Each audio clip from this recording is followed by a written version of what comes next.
Bonjour les élèves, bienvenue dans cette nouvelle capsule vidéo qui vous permettra de voir la suite du chapitre 2 de MC, Être enfant et citoyen. En première partie, nous avons vu que l'enfant a des droits.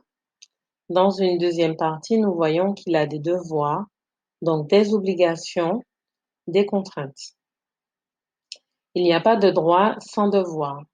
En effet, si on peut dire qu'on a des droits, c'est-à-dire des avantages, ces avantages sont toujours associés à une contrainte.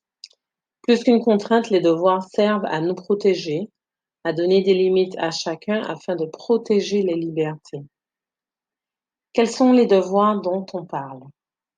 Eh bien, les enfants doivent respecter les règles de vie au collège, celles qui sont précisées dans le règlement intérieur, les règles de vie dans leur espace familial, et lors des activités en club sportif par exemple.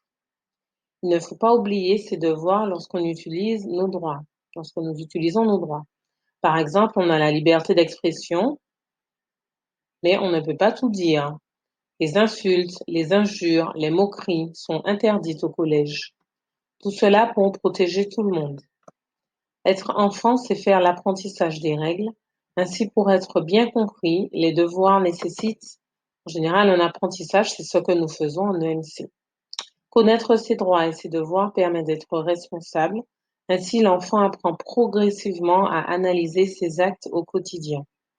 Par exemple, sur Internet, outil de liberté à première vue, est-ce que je peux tout dire? Est-ce que je peux tout faire? Consulter tous les sites, aller où je veux, quand je veux. Là encore, l'enfant navigue entre droit et devoir. À vous de voir.